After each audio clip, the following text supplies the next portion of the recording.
Page 144 is estimating the duration of those activities. That's how you were able to achieve your schedule. Duration estimating is estimating the duration of these resources. In goes the activity list, and out comes the duration of those resources. And also remember that one of the key inputs into that process is your resource calendar, because the resource calendars will tell you when those resources are going to be next available, which has a direct bearing on how long an activity takes to get done. And the two best methods of identifying the duration of any given activity is expert judgment and analogous estimates. Expert judgment and analogous estimates are the two most effective ways of determining the durations of your activities. Expert judgment is good because it's based on expert opinion.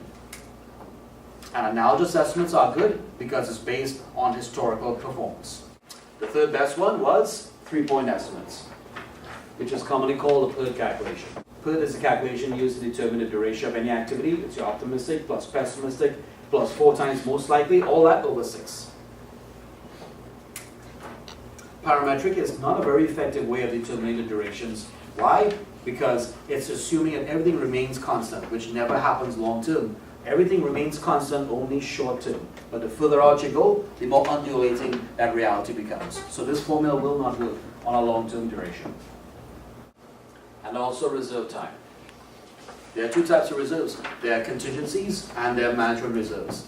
Contingencies are for known risks, risks for which you are aware, as well as there are management reserves. Those are contingencies, or rather those are reserves for the unknown, risks that are beyond your ability to foresee. So in goes the activity list and the resource calendars, and through expert judgment, analogous estimates, 3-point estimates, parametric, and also reserve analysis, out comes the duration estimates for each activity.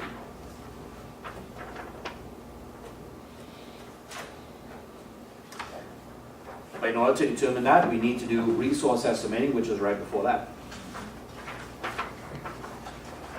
That's on page 138.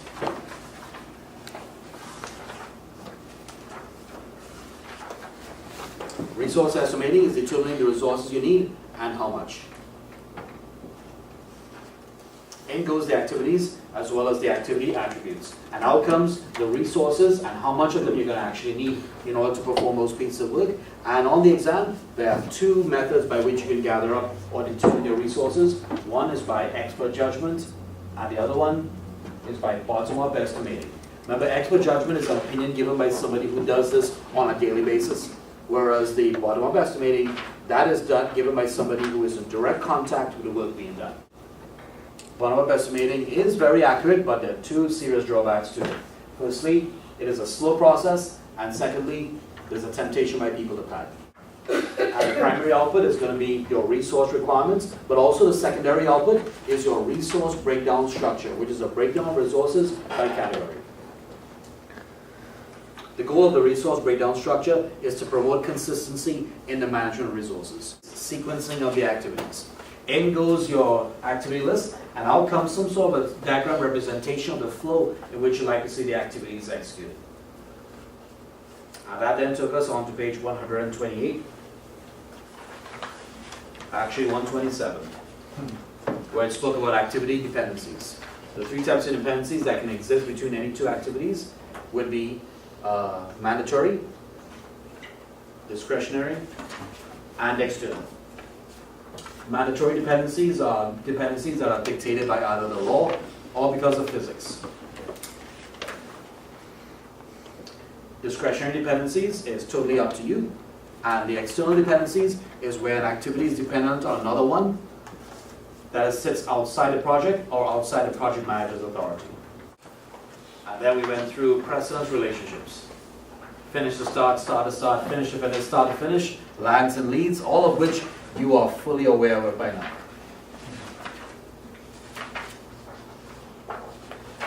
Then just past that, that's where we got into scheduled network templates. The ADM, PDM, and the CDM, also known as AOA, AON, and the GURT. For the exam, just memorize the advantages and disadvantages of each, because that tells you when to use it, when not to use it. That's where we got into activity definition, 117. 117 is activity definition, 17, 18, and 19. Determining the activities necessary to accomplish those work packages. That's why in goes the work packages, and out comes the activity list, which are the activities necessary to accomplish those work packages. As the activities, we strung into a sequence, and that was the backbone of our schedule. And how do you know you're creating activities instead of tasks? Follow the 880 rule, which is a feature of the exam. The 880 rule says that a piece of work that takes between 8 to 80 hours to get done is considered an activity. Creation of a WBS.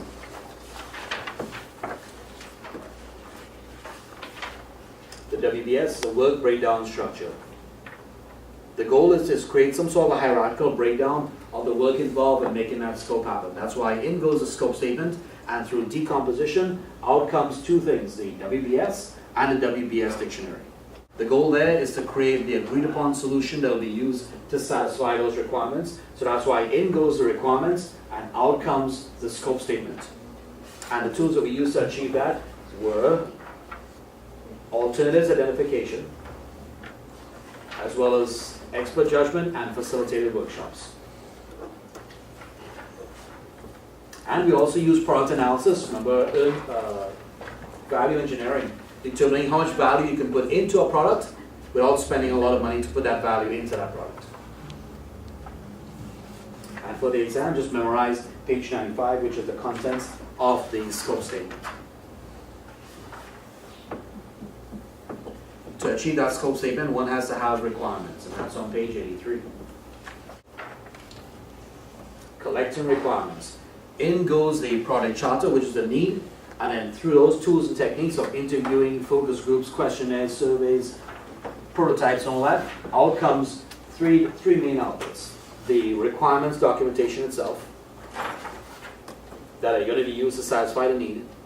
Also the requirements management plan, which is your master strategy for ensuring the integrity of those requirements. And then thirdly, the traceability matrix, which is the check and balances to make sure that the requirements that are there are those that facilitate the business needs. What you're trying to do there is avoid scope creep, where the requirements swell well beyond the business need. And for the exam, just memorize the advantages and disadvantages of each method, because that tells you when to use it, when not to use it. We were back in initiating. That's in identifying stakeholders. Identifying stakeholders. In goes the charter, as well as the enterprise environmental factors and the organizational assets. Remember, they always travel together with each other. And you do a stakeholder analysis. And out comes two documents. The stakeholder register, which is a central repository where you store, document, and analyze your stakeholders, as well as the stakeholder management strategy, which is your master strategy for leveraging various classes of stakeholders. And in order to identify stakeholders, one has to have formal approval of that project. So that's why the process before that is on page 60. Developing a charter. In goes the statement of work, the business case, the enterprise factors, and the organizational assets.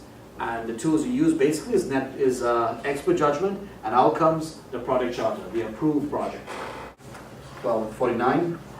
Under capital budgeting, we looked at the calculations for payback period, net present value, and discounted cash flow. And also a page prior to that, on the bottom, under benefit measurement models, we also looked at internal rate of return and return on investment.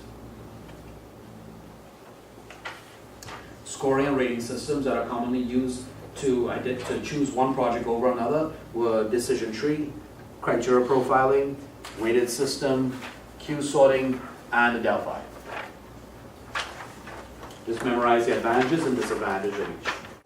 And that's where we talked about the feasibility study and the cost-benefit analysis. Feasibility study says, yes, we can do it, and the cost-benefit analysis says we should do it. It makes economical sense. It is economically viable.